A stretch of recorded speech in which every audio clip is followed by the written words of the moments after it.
Welcome everybody to today's fantastic event. My name's Steve Brammer. I'm the Dean of the School of Management here at the University of Bath, and today I welcome you to the latest in our book series. Our book series is a series of events in which we celebrate and explore recent books written by members of the School of Management community. The events give us an opportunity to hear directly from leading experts about their work and provide audiences with an opportunity to pose questions and engage directly with authors, which I think is really exciting. Today, I am delighted to welcome a wonderful member of our School of Management academic community, Dr. Lorna Stevens, to talk about her book, The Routledge Companion to Marketing and Feminism, which is, as we will discover, a very lively and contemporary set of topics. Let me first introduce my fabulous colleague, Lorna. Lorna is a senior lecturer here in strategic marketing in the School of Management at the University of Bath. Before her academic career, she worked in the book publishing industry and completed a PhD on women's experiential consumption of magazines in 2003. Lorna's research is in the domains of consumer culture, experiential consumption, embodied experience, media consumption, advertising, branding, and popular culture. She's an interpretive researcher, employing a range of qualitative methods in her work. Much of her work focuses on gender issues and feminist perspectives in marketing, so no surprise on the title of the book there, and consumer behaviour, often on how consumers and audiences experience, interact with, and interpret marketplace phenomena. She applies a critical feminist lens to critique cultural texts such as adverts, for example, exploring their ideological underpinnings. She's applied this approach to critiquing marketing in a range of publications. The book we'll talk about today, The Routledge Companion to Marketing and Feminism, builds on an earlier book, again, that Lorna co-edited, Marketing and Feminism, Current Research and Issues, that was published in 2000, and part of what we'll talk about is what's changed over that 20-year period that I think is particularly exciting. Lorna is a very well-published academic, recognised in a range of disciplines. Her work's been published in the Journal of Retailing, in Sociology, in Journal of Advertising, in the Journal of Strategic Marketing, European Journal of Marketing, and so on. And she's contributed to many books. Today, we talk to Lorna about the Routledge Companion to Marketing and Feminism. Here it is, you can see, because I'm not blurred out in the background, which is a really fantastic and truly expansive book. That is available on the shelves of every good bookshop and e-tailer. So do get out there and have a look. I think it's well worth a read. Welcome, Lorna. Hello. So I'm always interested in the book events. I mean, partly we talk about the substance of the books. In other senses, we talk about the process of the book and where it came from and so on. Could you say a bit about where this book came from, what its kind of history is, what motivated you to undertake this project, and who's the book for? Okay, well, to talk about this book, I might sort of take you back in time, if you don't mind, to the first one that we did. We were sitting in an office in the University of Ulster, three of us, Pauline McLaren, Miriam Catterall, and myself, and we started talking about feminism and marketing and what would a feminist perspective on marketing look like. And that sort of planted the seed for what became, a very long project that sort of never quite gone away. And initially, we dipped our toes in the water with a conference paper. We were advised by the conference organizers that they didn't think the theme would fit the theme of the conference. So that was the first hurdle. The first lesson, I just started my academic career, was how do you position a critical piece of research? How do you sell an idea that may initially not be greeted with open arms? And so that was the first sort of challenge, how you argue, how you position a piece of research, and so on. Then we did some research on women marketing managers, and on the back of that, those two things really, we did a special issue on marketing and feminism for the journal Marketing, Intelligence and Planning. We had also started going to a conference that had been running in the States from the early 1990s on gender marketing and consumer behavior. And we got to meet some of the terrific American marketing, consumer behavior, communication scholars who had already kind of paved the way for this kind of research, but nothing had been done in the UK. And we decided we were going to change that. So that was our first book. That was the sort of the genesis of our first book. And yes, there's 22 years later, we produce a second, bigger volume, if you like. The reason we waited was because we're all familiar with the concept of feminism's waves, and they're not quite so discrete. There are overlaps and what have you, but there was a certain resistance to feminism. Well, even whenever we published the initial book, it was very much kind of a marginal, thing. There weren't that many critical marketing scholars. There was a sort of a general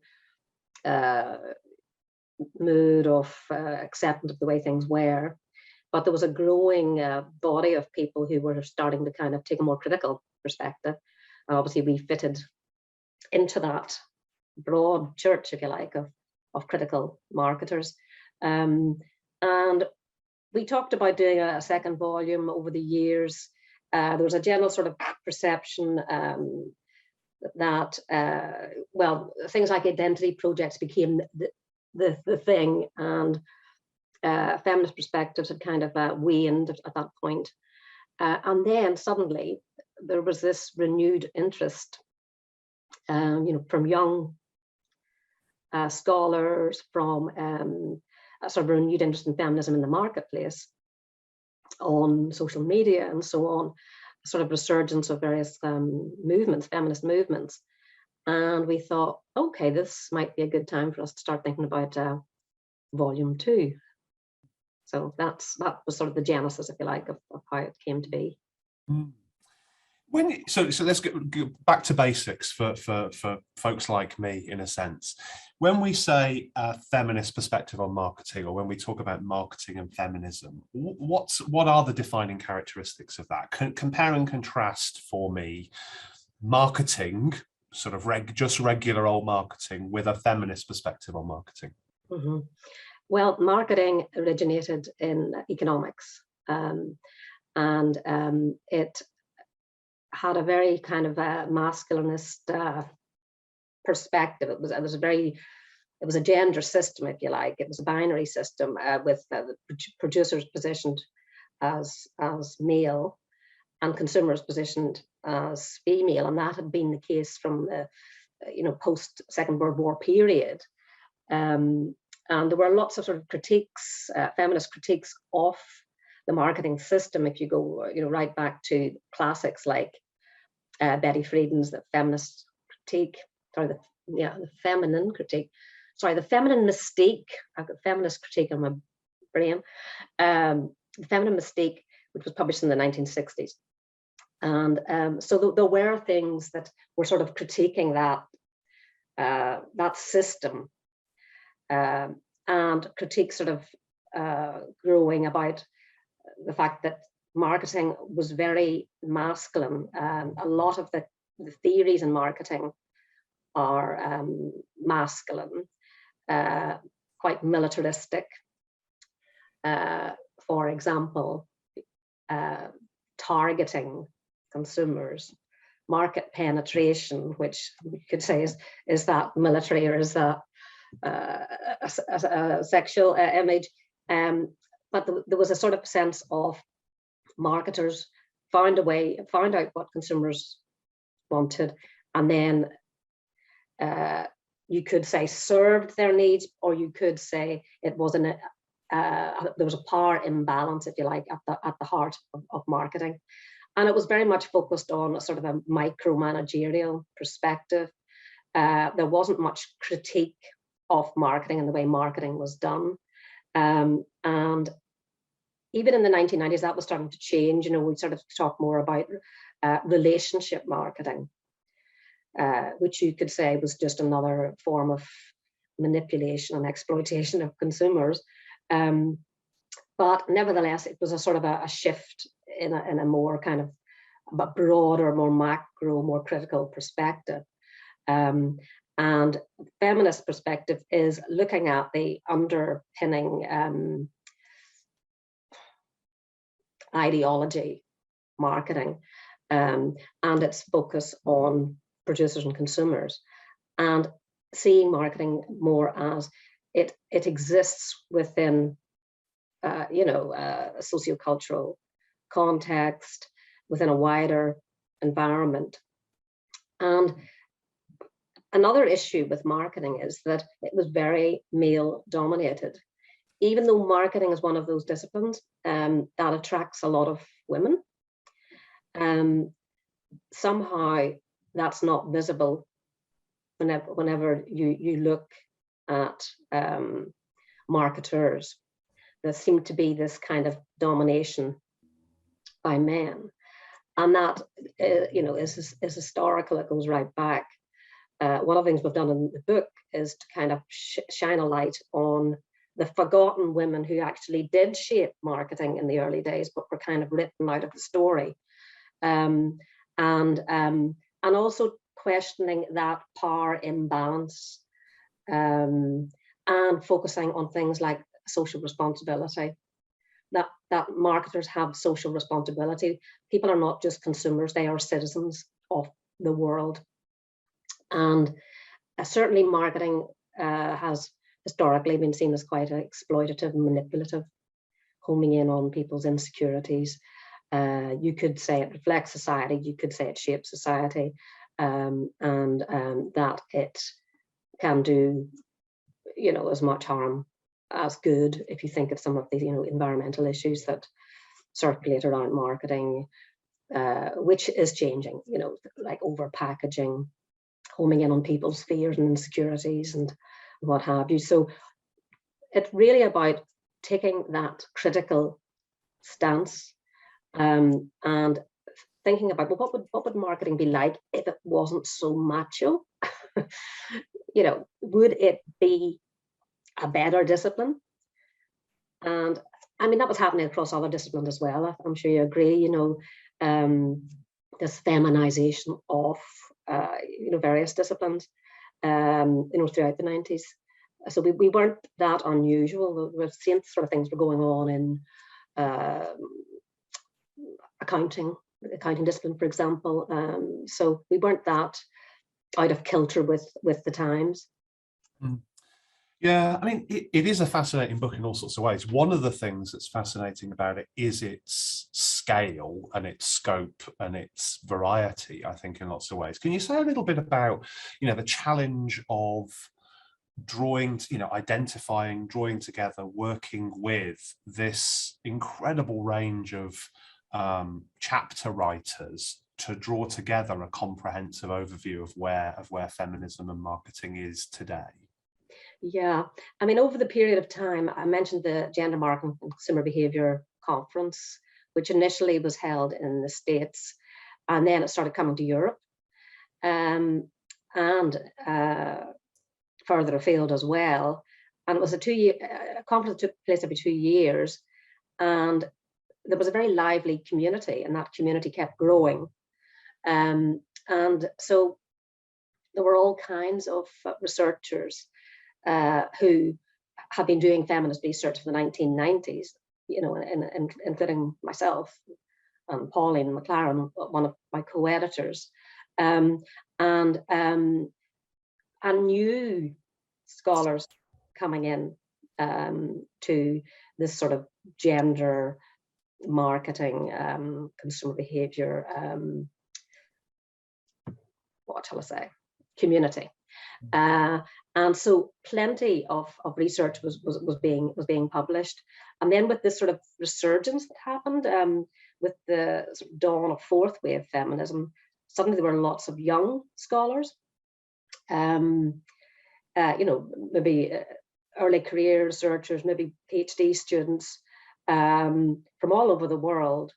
And we wanted to reflect a very international perspective.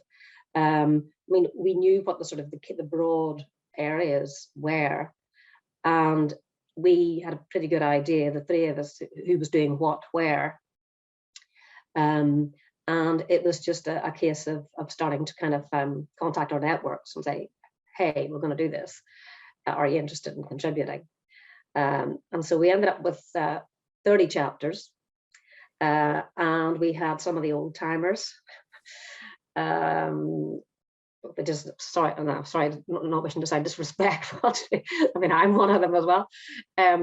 But we were delighted that some of the American scholars, who were the kind of the trailblazers, if you like, in the 1990s, contributed to this volume as well. But a lot of new faces, as I say, young scholars as well. And to make it manageable, we had six sections, 3 editors. So we kind of, worked quite neatly in terms of the maths, for us to sort of each take charge of specific sections and then work with authors and their drafts to come up with a nice sort of cohesive volume. So it was I can't pretend it wasn't challenging. I mean, it is a fantastic book in its scope and its variety, and I think the diversity is one of its real key strengths. I love the chapter on knitting, as a context. I thought that was really, really interesting, and I also think the historical stuff, as you say, about the historical representations and role of women in marketing practice and in marketing research. I think that's all fantastic. As you reflect now at the end of the project, as you see the fruit, being born, are there chapters that you particularly would call out as, particularly things that you appreciated or really liked? I think it's hard to pinpoint specific chapters because it's, we tend to see it as a sort of a holistic thing. I mean, there are the big themes, the things that are new, that distinguish the book from the last volume. I mean, I like the fact that we're tackling issues of intersectionality, that we're talking about feminisms rather than feminism, that it's much more representative of feminism on a worldwide scale. So I really like those sort of broad themes. Like you, I really like historical stuff. I like being able, something that I've always, I think to understand something, sometimes you need to kind of go into history. And I mean, I was aware of this way back when I was studying English literature, that there didn't seem to be that many women writers.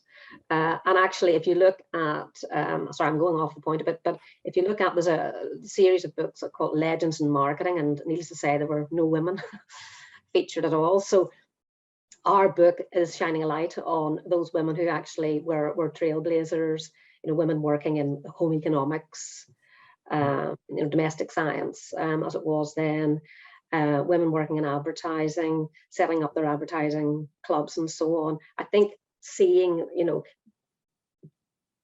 giving a voice, giving a platform to women who were written out of marketing history, I think is really important.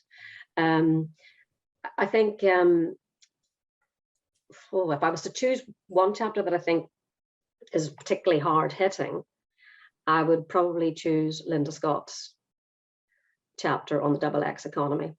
I mean, Linda Scott has been doing really terrific research from the 1990s and is very heavily involved in research in countries like Africa, where she's really looking at grassroots issues for women. And in her chapter, she argues, there's too much we've sort of lost sight in a way, and it's kind of a counter argument to this idea of, I suppose, feminism. She's actually sort of saying there are certain, sometimes we overemphasize our differences, and the loudest voice in feminism tends to be the kind of it's hitched to this sort of anti-capitalism kind of argument. And she makes the point that there are certain common things to women all over the world, certain issues. And yes, some women have more pressing issues to deal with than others. I mean, we're in a very privileged position, if you like. And I like that emphasis on, we can, like the knitting example, the knitting chapter, we can talk a lot about what divides us. Sometimes it's good to sort of take stock and say, well, actually, you know what, there are certain issues that concern women, that apply to women worldwide, and don't throw the baby out with the bathwater, in a sense that trying to help women to survive, to feed their families, to progress, to not be exploited, should be, a common goal. So I think she really takes a sort of very, oops, my phone went off. She takes a very sort of broad view and actually draws attention again to some fundamentals that sometimes we forget about, Yeah. Where do you stand on woke, Lorna? I mean, I wrestle with woke a lot, right? So on the one hand, woke seems to connote something positive, right? Being alert to injustice and so on and so forth. And that seems very resonant with a lot of what I read in the book about the critical approach to feminism and marketing, and being alert to those injustices, and so on. On the other hand, it seems that woke has become sort of totemic of some negative things, that particularly woke in the context of business and marketing more broadly. Is it a cover up for exploitation? Is it inauthentic? Is it bandwagoning? Is it in some ways sustaining at a systemic level some of the things that actually we might want to revisit or redesign in our economic kind of systems of capitalism, to pick on a point you just made? So give us the Lorna take on woke in relation to feminism and marketing. Well, it's a bit of a hot potato, isn't it, Steve? I mean, a lot of what you've said, I agree with. I think if you're taking a critical perspective, it's also about understanding context and understanding perspective. And any pattern of thinking that's about suppressing differences of opinion, I don't think is a healthy system. I think a healthy system, and especially for us as academics, a healthy environment is that we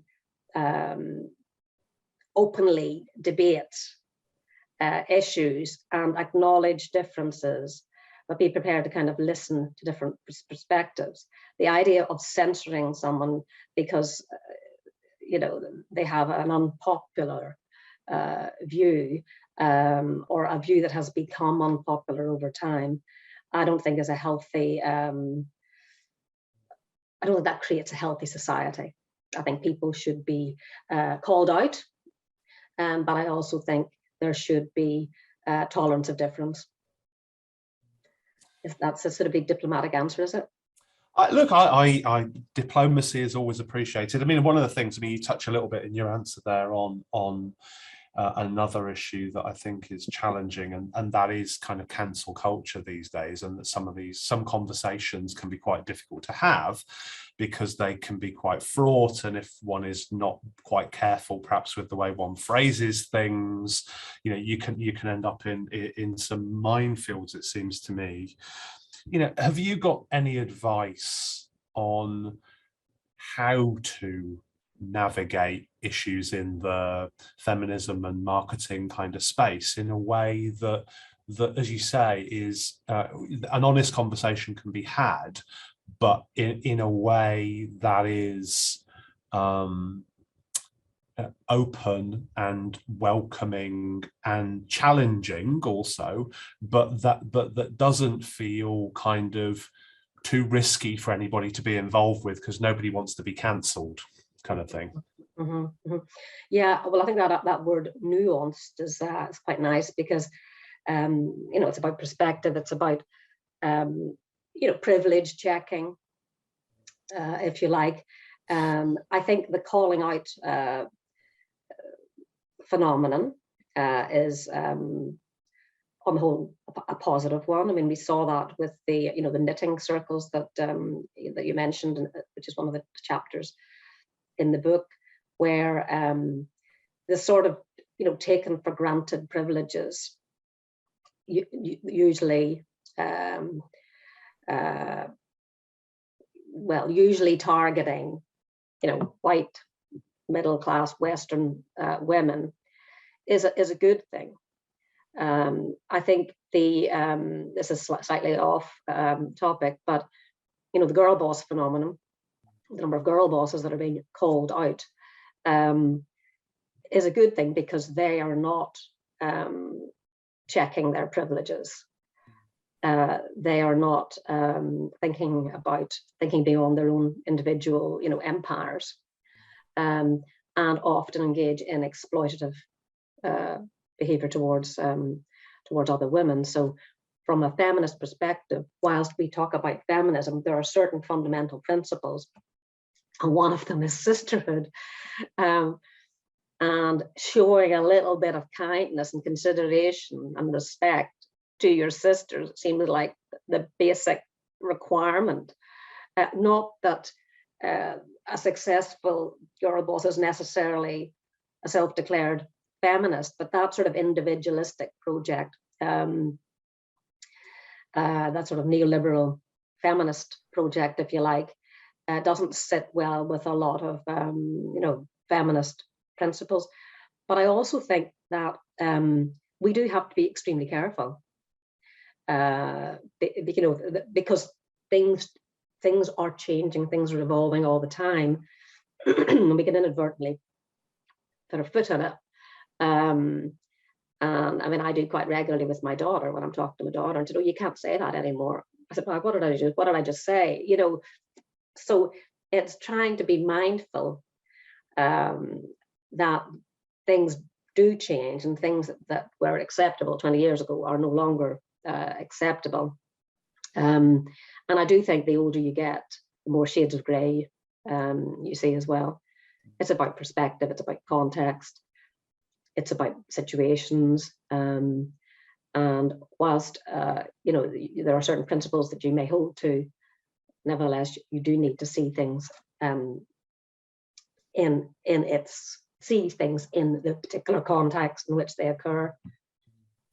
Yeah, it's interesting. I do think there are some minefields and some problems, I think. So one thing I noticed, you probably noticed the same thing relatively recently, was it was International Women's Day. Usually lots of organizations, ourselves included, celebrate the achievements and activities of our female colleagues in lots of ways. And that oftentimes feels really fantastic. This year, as I was sort of scrolling through social media, as I do in front of the TV, I noticed there was a really prominent critical tone to that conversation this year. And you'll have seen the gender gap, pay gap bot. The guy that every organization that celebrates International Women's Day and the contributions of members of their community to that. He published the gender pay cap for your organization is 18.9% or whatever the particular number was, and I thought that was a very, very interesting phenomenon, because on the one hand I think there is a clear and reasonable implied walk the talk message, right? If you're going to be out there publicly as celebrating equity and inclusion and so on and so forth. Well, let's see that in the substance of your organization's kind of practices. I think that's a perfectly reasonable request. On the other hand, what you don't want to do is to silence organizations or dissuade organizations from making what might be, to some audiences, signals of inclusivity that may help an organization on that journey to greater inclusivity and representativeness and so on and so forth. So I mean, I wonder whether you've any thoughts about that, but it does strike me as quite difficult as an organizational actor, if you like, to navigate in an increasingly activist world of one form or another, how one celebrates and signals commitment to progressive things, one might say. I mean, although that'll be contested in itself, of course. And at the same time, you know, understanding that what that does is it invites some scrutiny and some critique and perhaps some dialogue around where your organization's up to. Well, yeah, I mean, I agree completely. I mean, I saw that. And from a marketing perspective, of course, I'd say, well, there's no such thing as bad publicity. And actually, our gender pay gap wasn't bad. It was 15%, according to that site. So I, for one, thought that I was quite surprised. I thought that was a pretty good. I mean, ideally, there wouldn't be a gap, but I'm sure you know it could have been worse. But also, I think it's kind of ironic, you know, like a feminist researcher who happens to work in a particular organization that is friendly to her research, is kind of like thrown under the bus, as it were, in order to make a bigger point about an organization. So, you know, are women not allowed to have voices? I mean, if say this was an organization with a 50% pay gap, does that mean people like me should just shut up? So, you know, that's another thing that struck me at the time. I mean, I didn't look at the comments. I didn't want to look at the comment. But yeah, I saw it. Yeah, it's an interesting one, I think. Just a shout out to community members. Get your questions ready. I see Finola's already asked one, so I'll come to that in a bit. But if others have questions, your time is coming soon. Let's, you know, I can't not ask a university question. You know, what more, you know, I mean, one can ask that this is a business school or a school of management type question, or as a broader university question. What can and should we be doing as a community to advance gender equity, inclusion, diversity, respect, those kinds of issues? Well, from my experience, Steve, I mean, this is the first university I've been at, and I've been at 3 others, where I have felt this is a supportive environment for all kinds of research. I suppose because it has such a strong research culture, it's, as a community, it's very supportive of you know, diversity in terms of the research that we do. So without wishing to kind of, you know, be too sycophantic about Bath, I mean, I feel this is a friendly environment to grapple with critical issues in marketing. I think we have quite a strong, well, certainly speaking in particular about the marketing group, we have a strong critical, you know, cultural theory group of researchers who are looking at the sort of, if you like, the macro issues, not just the micro issues. So I feel like this is already quite a nurturing environment, as any university should be. If you cannot debate and discuss issues in a university setting, and encourage students to think critically, to develop a sort of more sort of nuanced understanding of marketing, then yeah, you're educating future, the next generation of, in this case, marketing managers, brand managers, and so on, and nurturing that kind of critical perspective is the best thing you can do. I think as an academic, we're meant to be interested in ideas.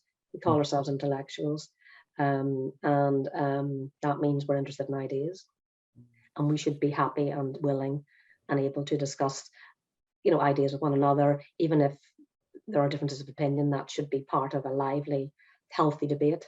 I mean, do you see a role for? And I was sort of, do you see a role for the book in teaching? How do you think the book, given its diversity, might be deployed in teaching and learning? Because it does seem to me there's a real resource there for people to draw upon.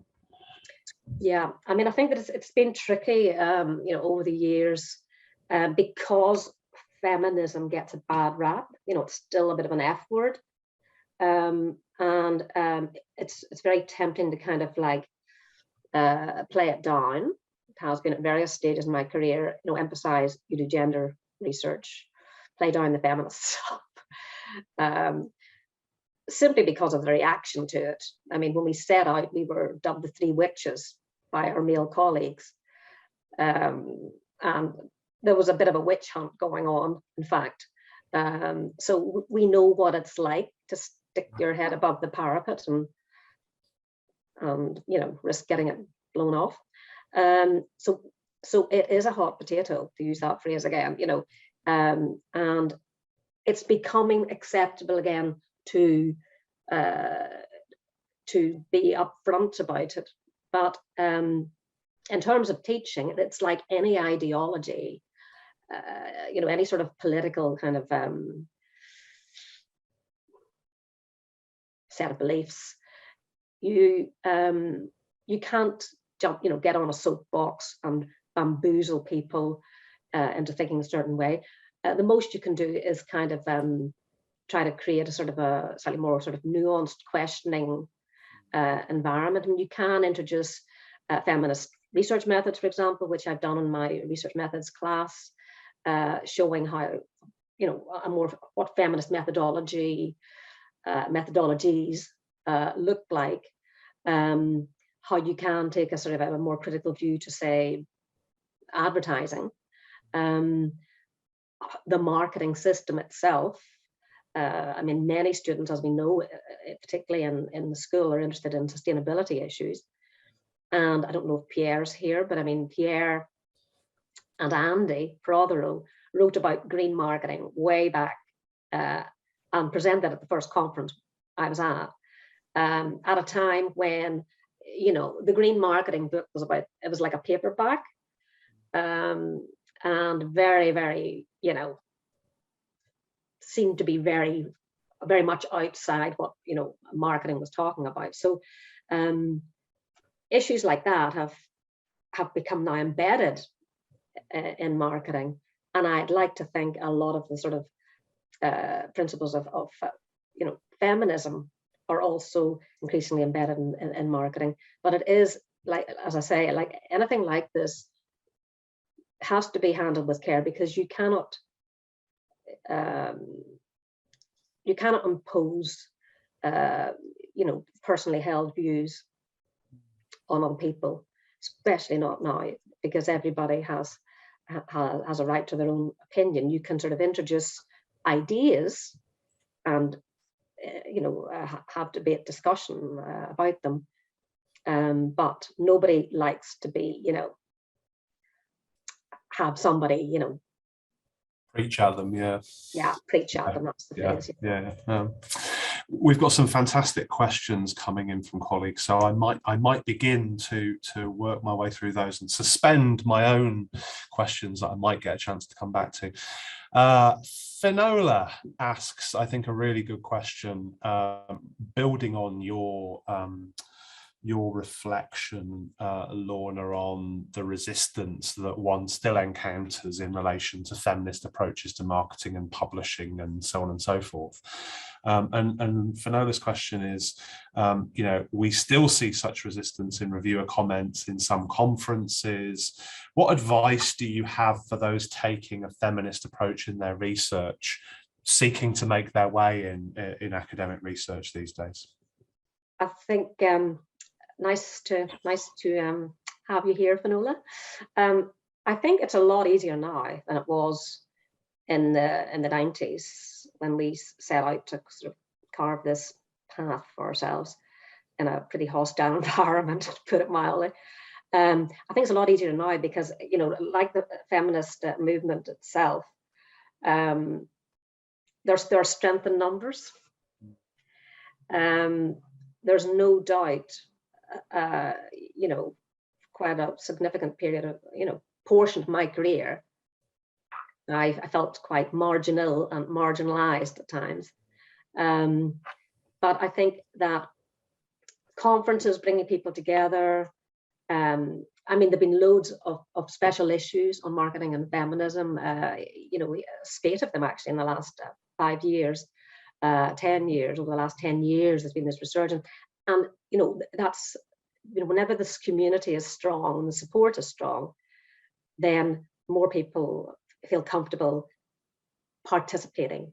They don't feel like, the outsider who's going to be sort of set upon, because what they're part of this bigger community. And I think a lot of ideas, well, I'm going to say this and then I'm immediately going to kind of contradict myself, have become acceptable.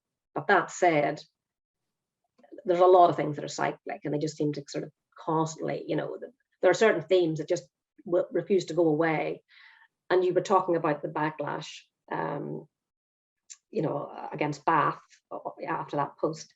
There's a backlash, yes, social media is fabulous. I mean, whenever we wrote the first book, it didn't exist.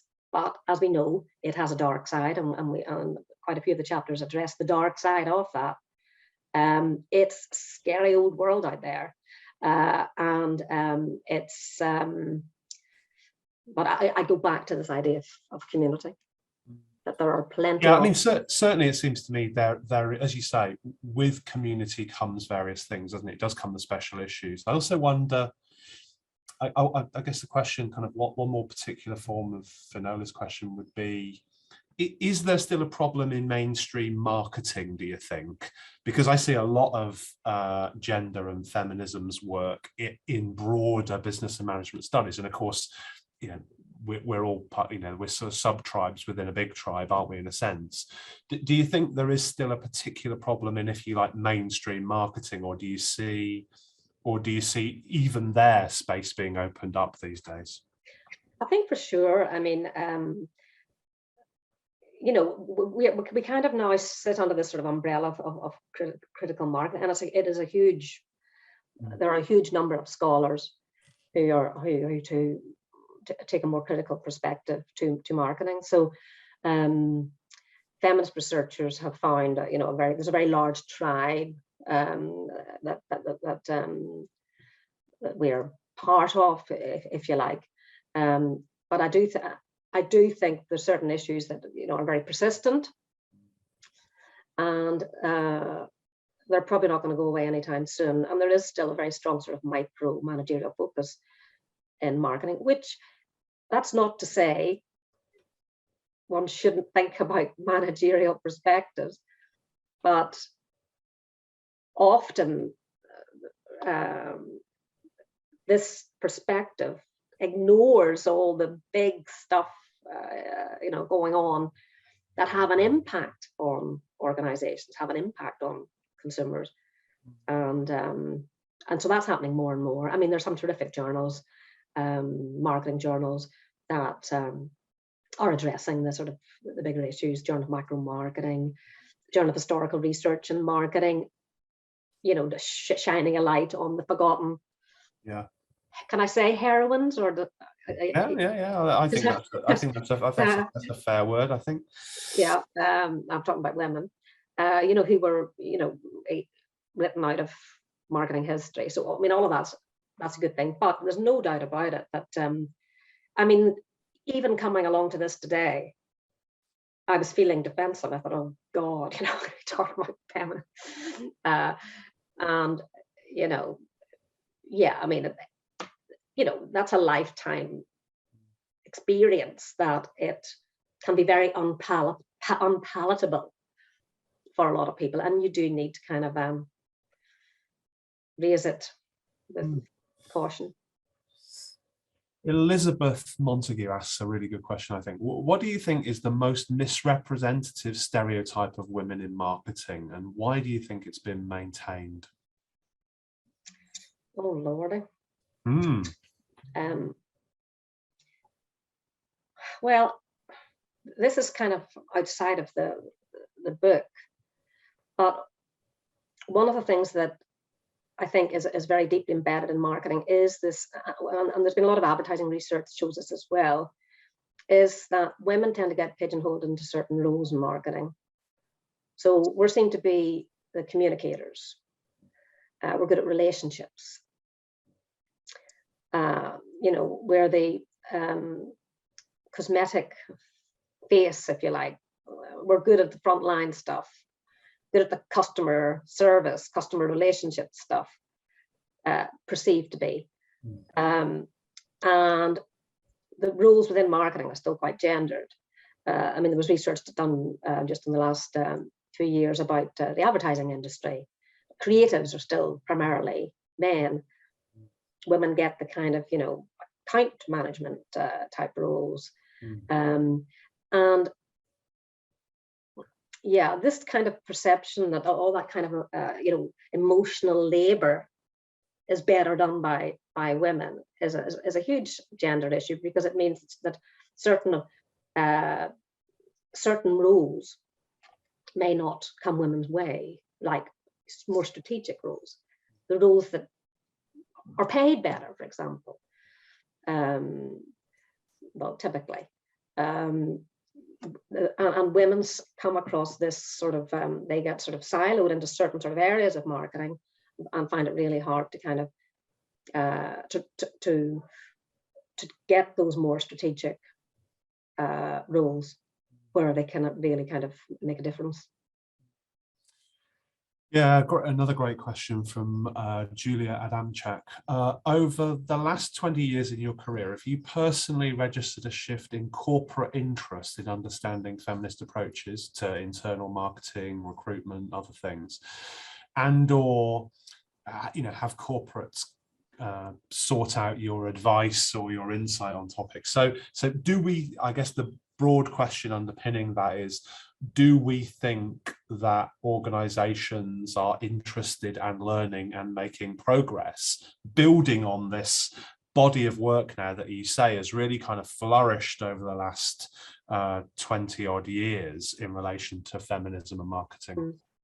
Well, I think now is a good time, thanks to the fourth wave, when you've got all the energy of young researchers coming in, and we've gone back to more of a sort of an activist perspective, critiquing the way things are and trying to do something about it. So again, it's back to this issue of strength in numbers. The easiest way for a woman to be disempowered is to feel that she's going through something on her own that nobody else would understand, and that maybe it's her fault, even if you think of the worst case scenario. When women realize, no, these are issues that we're not alone in this, and many men will be our allies in this, and things can change, and the more of us that call out inequalities, the more likely it is for things to change. But of course, the more successful that process is, yes, it creates a better environment, a greater acceptance of feminist principles. but there is also, you know, the backlash that, you know, many women can feel, well, I don't need feminism, you know, misunderstand what feminism is in some cases. And men can feel these women are, you know, starting to annoy me, you know, us, me, whatever. And what are they complaining about? They have it pretty good. And what about us? So yes, the more successful anything is, the more retractors there are, and the more doubters. And if it's about power sharing, you know, that's clearly likely to cause some feathers to be ruffled.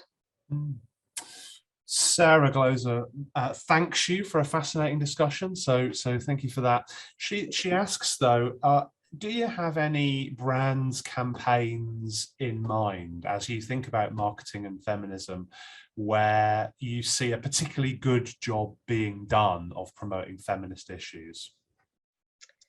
There's a really nice chapter in the book on feminist brands, actually. And, you know, the brands that are genuinely espousing feminist principles, and the brands that are just jumping on a bandwagon because it's great, it's good for business. And you see that in advertising campaigns as well, where, you know, hitching a wagon to the latest thing is going to get you, you know, make you popular. But in terms of, well, brands that, well, I'm doing research on the White Company at the moment. And when you can do this with any company, when you look at the organization and you look at its mission, you look at the vision of the founder, you look at their activities in terms of, you know, the organizations they support, you get a pretty good idea of, you know, the ones that are, you know, that are genuine, and the ones that, you know, where it's just, you know, skin deep, it's just marketing spin, if you like. And so I think that's a really useful exercise. And I think the White Company, I suppose because I'm immersed in the brand at the moment, it seems to me is a brand that is genuinely grappling with feminist issues in terms of the organizations it works with. And saying that, the White Company is a middle class brand targeting middle class women, UK brand. It's not dealing with, well, it is to an extent actually, dealing with grassroots issues. It's certainly putting its money where its mouth is in terms of, you know, the support it's giving to less privileged, you know, women and children in society. Kim, I think makes a really valuable point and asks an interesting question. And Kim's observation is, Rory Sutherland and others recognise that advertising and PR still hires women with the halo effect, you know, so very attractive, certain size, certain age. You know, what do you think businesses need to do, could do actively to challenge that bias? And actually, there's quite a lot around. You mentioned earlier intersectionality in the book.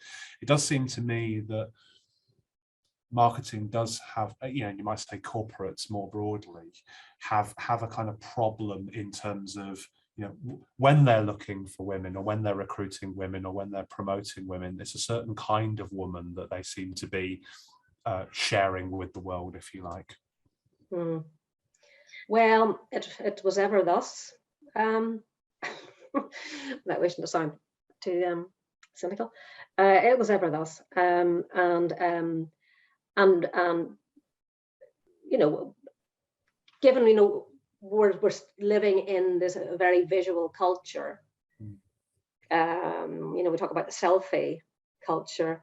Made a reference there to Girl Boss, women who've been extremely successful, which is derived from their physical appearances and their luck having money behind them and attracting lots and lots and lots of followers, which would give them that sort of good basis for doing business.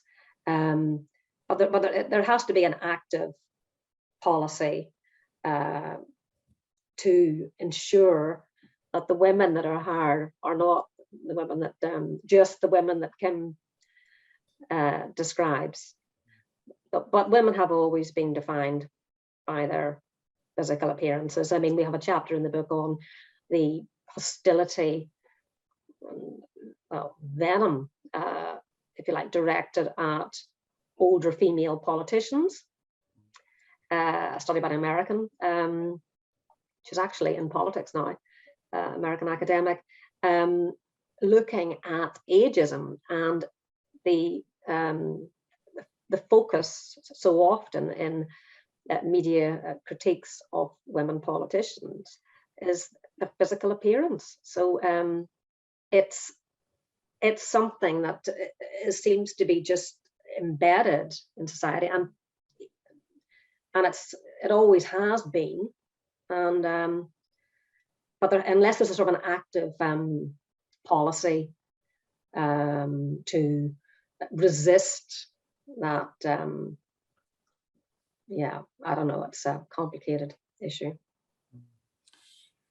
I think that has been an absolutely fantastic and fascinating conversation. And again, we've been talking about, I will get its title in the frame, fantastic book, Lorna, The Routledge Companion to Marketing and Feminism, co-edited by the fabulous Lorna Stevens and Pauline McLaren and Olga Kravitz. It's been a really wonderful discussion. Thank you to you, Lorna, for sharing your insight on where marketing and feminism is up to. And thank you also to everyone who's attended, and hopefully it's been a really valuable event. So thank you for joining us. Watch this space. A further book series event will be coming your way soon. So thanks, everybody.